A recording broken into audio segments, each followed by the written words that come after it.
Welcome back. It's the PAWSitively Petland Show, AM 800 KXIC, Iowa City. I'm Jake Capron, KXIC morning host. Ron Solford's here with Petland of Iowa City, and we have two CavaPoos really keeping us entertained here at the KXIC studios, full of energy, bouncing off the walls, jumping on each other, having a good time, and keeping us smiling. It's good stuff. Two beautiful CavaPoos, brown in color, both little girls, and they are up to no good, and they're having fun. So we're going to learn about the CavaPoos. We're also going to talk about small animals. So let's start there. The Cavalier, King Charles, and the Poodle. All right, so let's take one of them, because I always have to ask you, where does it come from? Because it's always interesting to hear where they come from. The Cavalier, King Charles. Did I say that last time? Or no? This one you will get. Just guess. Cavalier, King Charles. Yeah, it's England or over in Britain. And so that one came, through the noble pattern of that, through England and all that kind of stuff. And so it's a neat little story, and you're like, oh, it's a privileged dog. And what I love about the Cavalier King Charles, which is part of a CavaPoo, it's half of the CavaPoo, is the personality of a Cavalier King Charles. It is the nicest family dog I've ever known. And this is in general across the board kind of a thing. I'm sure there's somebody out there with a Cavalier King Charles saying, I beg to differ. Yeah, there's probably a lot of them saying, yeah, you're right, though, that have them too. Yeah, that are going, yes, this is a wonderful dog. Now, it is a spaniel, so the thing that people might not like so much about the Cavalier King Charles, if you're sensitive to shedding type issues, is it is a shedder. And so you're going to see that hair around the house. And so they've mixed it with a poodle. And now you've got a less shedding dog. And I think for the two that we have here today, you could see it in their fur that there is a lot of that poodle in it. It's a kind of a curly hair. It's actually a slow curl instead of a tight curl. And so I love that aspect of it. And it looks to be a much more less shedding dog as far as that goes. So that's one of the benefits that comes through it. Both the Cavalier King Charles and the poodle are easy to train. And so you're going to have a very trainable dog as a result. So we'll pick up on things very quickly. Now, we have always talked about that. Easy trainable dogs also are quick to train you. So make sure you understand that you're always going to be in that training mode with your dog. They are looking for direction from you all the time. So I have a poodle mix at my house, and while I'm walking through the house, I'm talking with my dog because I'm giving her instruction, because she's saying, what do I do now? What do I do now? And if you don't give them instruction, and work with them in that way, they kind of get a little irritating because they want your attention and they want to know, what do you do now? Kind of a thing. And so, so you end up having this not internal, but external dialogue with your dog as you're walking around the house, or as you're doing the dishes, as you're doing your work, or whatever it is. And so I enjoy that with Suzie. I will admit at the beginning, Suzie was a little bit of a handful because she'd always stretch the boundaries a little bit. Okay, I know I'm not supposed to potty over here, but how about over here? And you're like, how, come on, get it. So she was that child that really was testing the boundaries to make sure she understood, is this right or is that right? So you've got that very trainable dog. You've got a very loving dog from that Cavalier King Charles. You have non-shedding as far as, so is that something that you're looking for? It is a beautiful mix on top of it. These are what would you call butterscotch? The color, one's a little more red than the other, with white highlights, and put those whites in the most cute way on them. And that's what you have here, or what we have here in the studio and what we have in the store. So the CavaPoo is the breed. It's a beautiful mix. There's no doubt about it. And you can check them out if they're still there. I imagine that sometime between now, we're recording this on a Thursday, and it's going to air on Sunday, but might not even be there anymore. But check them out if they are. Two CavaPoos, beautiful dogs here in the studio. So you just learned a bit about that, and now we'll shift gears to the smaller animals. We touched on it last week, ran out of time, which happens quite often on this show, but that's okay because it is a longer form show, which allows you to really dive into topics a little deeper than, a 30-second commercial or something like that. So that's part of the reason we like to dig a little deeper into some topics and help out with some issues that people are having, help find some solutions for those that are stressed out with problems, and explain some things like small animals. So where were we at? What did we leave off on? So at the beginning of the show, we talked about, is the small animal the right pet for you? And so we have everything from, as small as hamsters all the way up to bunnies and ferrets. And so know that as you get bigger, to a dog or a cat, there is more maintenance involved with them. But also their life expectancy tends to increase. So a hamster is that 2 to 5 years, where a rabbit is more, and the ferrets are more in that 5 to 7 years. Dogs are, depending on size, so a large breed dog tends to not live as long as a smaller dog. I'm not sure if you're aware of that, but those are the trends. Cats tend to live even longer. Yes, they are now very commonly living into their 20s, their low 20s. So are the little dogs. Those little tiny dogs are into the low 20s. So that's a phenomenal commitment time-wise to make, and make sure you understand this. So thinking of little Johnny or Julie, they're tiny little things right now. They're maybe going into preschool, and you're like, I know as a parent, I thought the same thing. I'm going to have them forever. Well, there is a time where they move away. You did. Yeah. And so, unfortunately, they're going to do it too.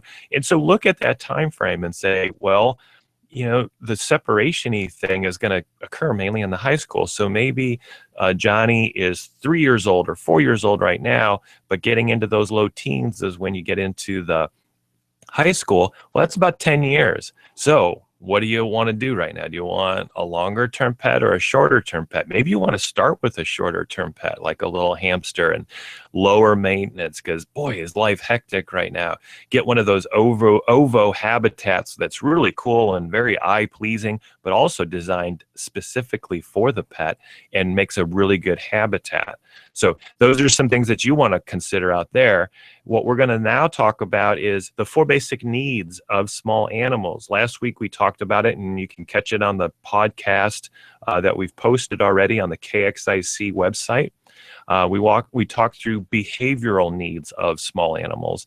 The other 4 basic needs are maintenance, nutritional, environment. So we're going to continue on the discussion on environment, and we talked about it real quickly here on the ovo habitat. That's what they live in, environmental needs of that small animal. What do they live in a large portion of the day? And so you want to make sure that it is appropriate for them, and it satisfies the needs that they have. The ovo, made by Hagen, a company that's been around for a long time, and I know the ovo was in a different form when I was a young kid, but they've been around for a long time. The ovo is, think of more of a spaceship-y looking type habitat, and it has tunnels and little rooms off on these tunnels where the animal can do different things. So they'll have the little place where they can sleep, or they'll have a place where they can go get some water in another area, or there's one section of it that can be taken off and used as a carrier for that little pet, so you can take them to school or to your friend's house. There's all sorts of different things. They've made it with the hamster in mind, and they studied the hamster and the dwarf hamsters in the wild. What do they do? And they actually looked at what do their habitats look like in the wild, and they designed this to simulate exactly that. So that's the closest thing I've ever seen as far as habitats, cages for small animals, that really they put a lot of research into it to say what should it look like for the hamster. You can even go on the web. If you go Ovo Habit Trail video, you should see their little research video that they came out with, just to show you what they went through to make this habitat. It was a pretty interesting, it's been out for a while, so it's a little low key on the video quality side of things. So that's from the hamster's perspective. Now your child's perspective, hey, they're getting bombarded by those phones and iPads and pods and this and that and TV and games and 360s and all that. this thing is actually really pleasing to the child. It's not only very colorful, but it's roundy. Like I said, it looks like a spaceship.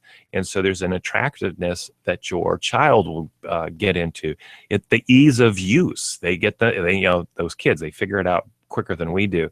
They start taking it apart and putting it back together and all that kind of stuff. It's easy to clean. You literally can put it in the dishwasher if you want to. I just soak them in the sink and get, for a couple of 10 minutes or so, and then rinse it out and it's all good to go. Put it back together. So those are the habitat type of questions that you want to think through and come into our store. We've got different price ranges for you. We have different types and sizes as well. When I was a kid, I had a gerbil, Jerry the gerbil. I like it. And he was great. And he led to a lot of fun. I remember sitting for hours just watching him run through the tunnels and figure it out and, set it up in different ways to, challenge him and sometimes put a treat up in one spot, see if he could find it and stuff. And I remember doing all kinds of fun stuff. We also had the ball that he would run in, and that was fun because he'd be on carpet, get ahead of steam, and then when he hit the tile, just whoa, be going so fast. And that's great too because they're getting good exercise, and they have a wheel too, which keeps them running, and that's keeps them healthy. So right. So listen to what Jay just talked about. He's got all those memories of when he had that hamster, and isn't it? It just puts you in a different frame of mind when you put your brain back to that. And think of how you were thinking. I love those memories of my own. And so small animals do that for me because I had some hamsters. I was the child that brought the hamster home from class. Oops, it had babies, and you're like, Mom, what's going on in there? And so that was exciting.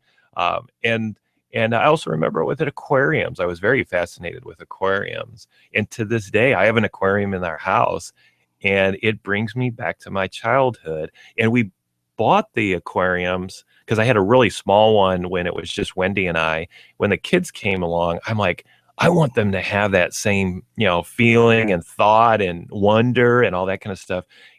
And now that I was an adult, I wanted a little bigger one. Yeah. And so I got a 55-gallon one and set it up. And to this day, every time I walk by, I just am in wonder. And because it just brings me back to that. Those are the kind of memories that you're going to start developing for your children or redeveloping for yourself if you don't have children. Or, what do you have in your aquarium? I love angelfish. And so I have angelfish. I have a huge plecostomus to take care of the algae.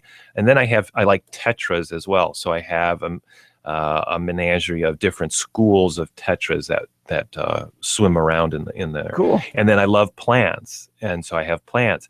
And then I discovered they are doing wonderful things with lighting, and they're becoming much more economical with that LED technology. And so I have a sunrise and a sunset, and I love really, really bright lights. And so I have lights that come on very bright during parts of the day. So it's kind of like clouds coming in and out. I have even one light, and we have it in the store, that simulates lightning. Oh, geez. Oh, it's really cool when that goes on. Yeah. And so these are all things that you can do. Again, going back to bringing it back to small animals, that's what you can do as an adult. And your children are obviously loving it as well, but you're re-engaging with it as well. So I find it very soothing, very stress relieving when I just sit there.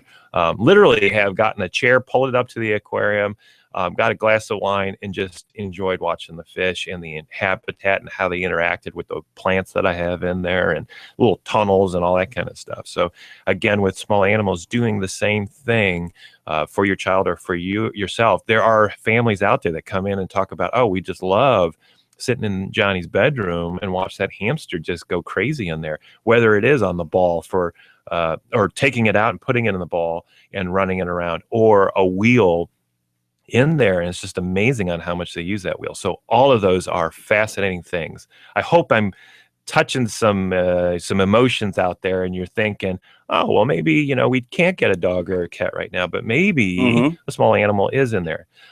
So the water bottle is an environmental need for, they need to drink and they need to eat.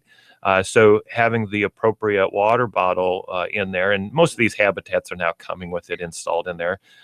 Ceramic bowls and dishes. So something that they're not going to totally destroy, is something that you want, or thinking of how they're going to interact with the bowl. If it's really light, like I've tried to use, we got a little probably CavaPoos in here. A plastic light bowl, they'll tip over, and so their environmental need is that they need to be able to, you know, get on this thing, and they'll literally perch on the side, the little hamster will, and dive in there and eat the food and all that kind of stuff. Think about cage cleaners and deodorizers. You can't just be spraying ammonia or chlorine around the habitat, but you don't want it stinky either. So you're going to take all that stuff into consideration. And there are some, we have cage cleaners and deodorizers that you can use that are safe for the hamsters. So you can have it in there with them if you're sensitive to smells. And albeit small animals are pretty small, and so it's fairly easy to keep that smell under control. But there are some secrets out there, like we use ammonia. They're not ammonia, but they're ammonia absorber chips with small animals, and it virtually takes any odor that you had in that cage away. So there are really some neat technologies that are out there right now. So that's environmental needs of the pet primarily, but we even touched on some maybe environmental needs that you have, like smells and things like that. Maintenance is the third for basic need. Now maintaining the pet itself, you know, brushing. Hamster's not going to need a whole lot of brushing, but if you want your child a little more active with the hamster, I'd get a brush for them. I'd get a nice soft brush. I would do it after a few months so the hamster is used to your child and is growing accustomed and is not thinking your child's going to eat them. So now when they come in there with the big brush, it's not as intrusive and threatening. And so they can just, and this is how you teach your child about how to handle life. Oh, Johnny, you got to brush lighter. Those are good things. Realize they're learning. And so some people will right off the bat get frustrated. John, you can't be doing that. Well, John doesn't know not to do that. And John needs reinforcement, you know, on how to treat life and all that. And realize as they learn on a hamster, they're going to bring this forward into their future when they maybe have a child in their life and know how to lovingly treat that child as well. So brushes are a nice thing, especially for rabbits and guinea pigs. You can actually get into the Furminator, and I know I always bring out that tool, but you can use them on rabbits and guinea pigs to reduce a lot of that shedding that does occur with those larger animals. Nail clippers is something we do. The $5 nail trims at our store, but for the rabbits and guinea pigs, you can bring them into the store and we'll do it, but we can actually show you how to do it as well. So again, your child is learning how to maintain life. Do you remember, or you probably still do, cut Jack's toenails and fingernails? Yeah. I remember I was assigned the job for Emily when she was an infant because Wendy was, I don't want to hit the quick. Yeah. And I go, I don't have a problem cutting the nails. Don't worry about it. And so, again, you learn at a young age on these little pets. Yeah. And you're going to have more confidence when you're older with it. So really good learning experience. So those are some of the maintenance things to consider when you're thinking of small animals. And then nutritional. I was of that era where you buy the food and you feed it and that's it. Well, we weren't really giving them the variety that they needed, but we didn't know better at that point. It was actually a lot better than if they were in the wild.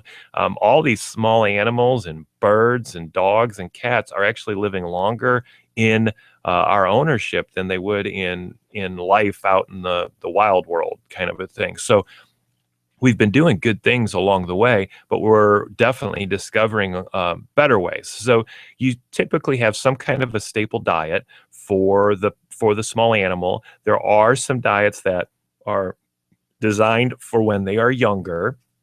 And then around 6 months, 3 to 6 months, you convert them over to more adult food. I know that sounds funny, but some of the real basic things that the baby food, quote unquote, stuff is about is a stiffer stool so that they don't have runny stool, so that they don't get dehydrated and all that kind of stuff. So it is some really basic stuff that's happening in the younger food versus the adult food for the staple diet. But then for Timothy hay and alfalfa hay, actually alfalfa is for younger little rodents because it's higher in nutrition to give them that nutrition they need for the growth that they're going through. And then you switch them over to Timothy hay and other grasses so that they have a variety in there. Rabbits, oftentimes when we see rabbits coming in for their nail trims into our store, they're overweight. And the reason why they're overweight is that customers probably just feeding the staple diet, which is a very nutrient-dense pellet. So they're filling their belly with a very high nutritious product, when if they substituted in about, volume-wise, 3/4 hay and 1/4 staple diet, now you're going to have the right size bunny. You're not going to have the overweight bunny, because those hays are taking up volume in their stomach but are not as nutritious. This is all good stuff. This is the way they're designed to operate. And so the hays is a really important nutritional need for the guinea pigs, the rabbits, and even the small animals like a hamster. They love to chewing on these grasses and stuff like that. Assorted treats. Hey, nothing more fun than a treat. And you can actually train the rabbits a little bit on the guinea pig side. You can train them with treats. So a rabbit, you can do the sit, stay calm. They do all that kind of stuff with them. And the kids always get much more unique as far as their training on rabbits. And so I always just say, hey, what do you want to train them today on? And see what they come up with.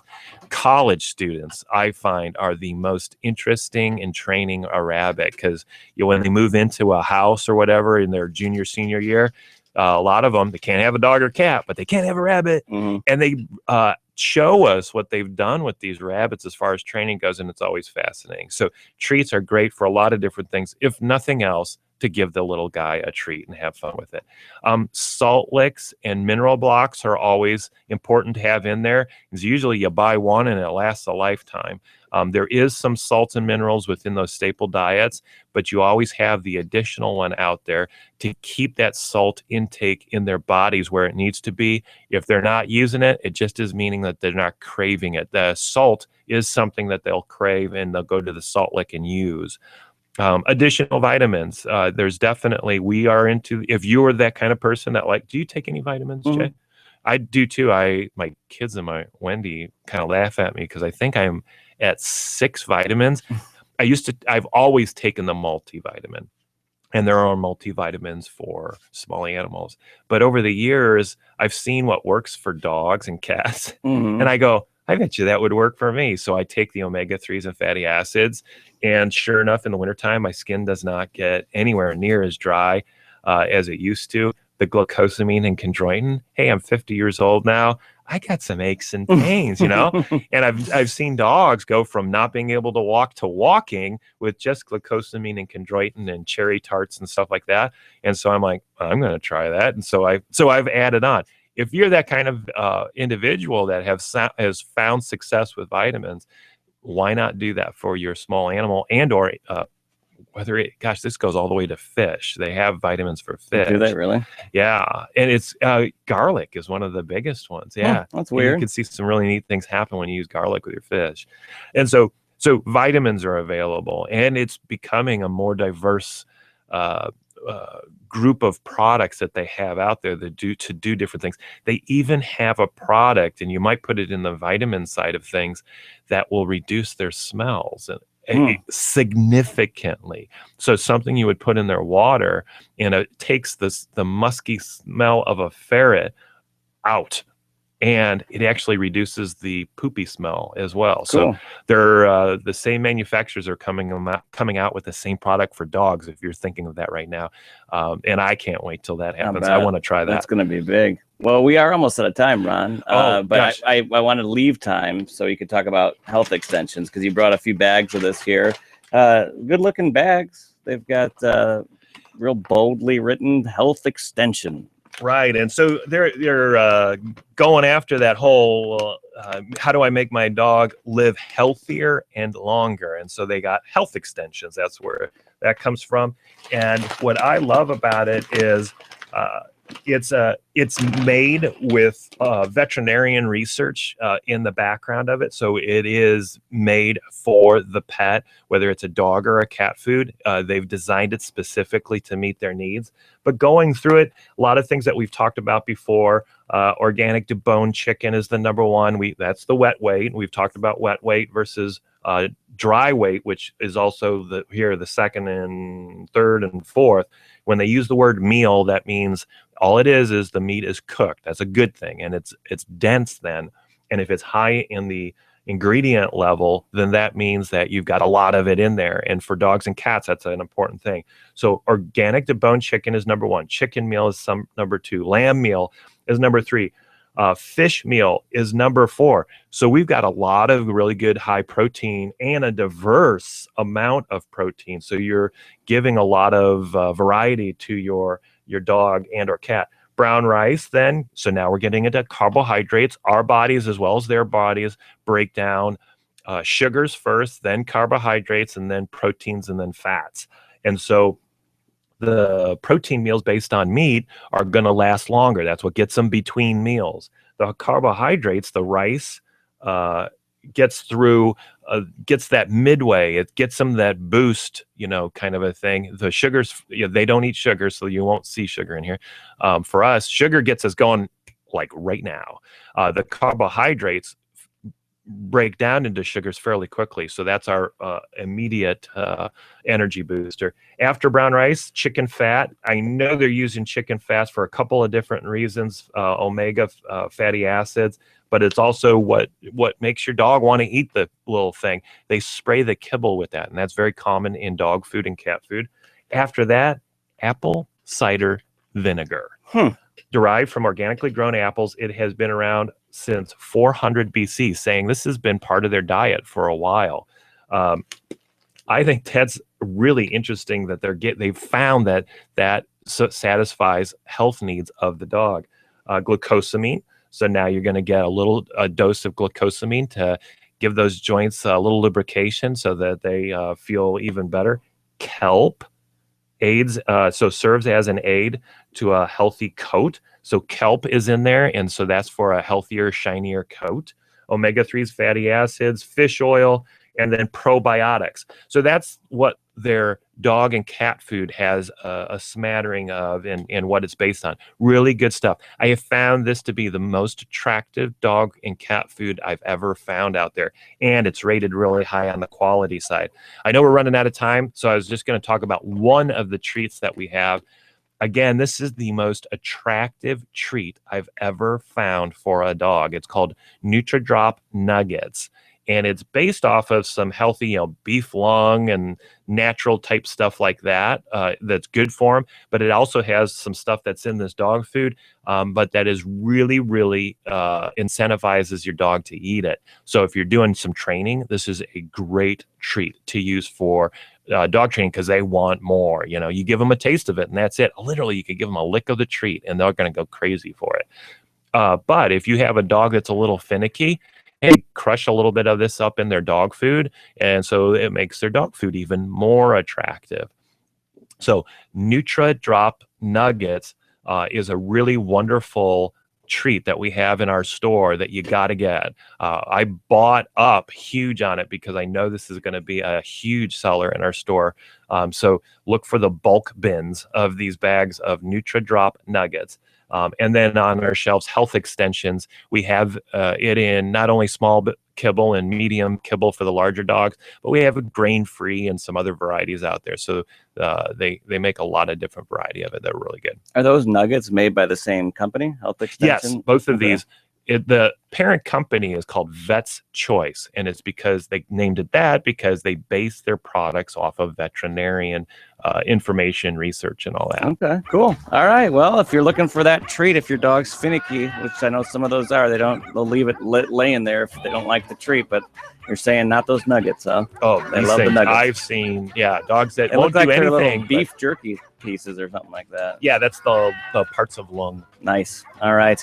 Well, we're out of time. It's been the Positively Petland Show, AM 800 KXIC, Iowa City. Ron, thanks again. We'll talk to you next time.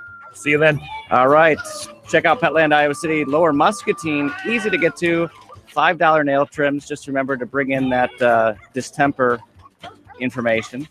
And then also buy 10, get 1 free on their food. Check it out. Petland of Iowa City. We'll talk to you next time. Bye.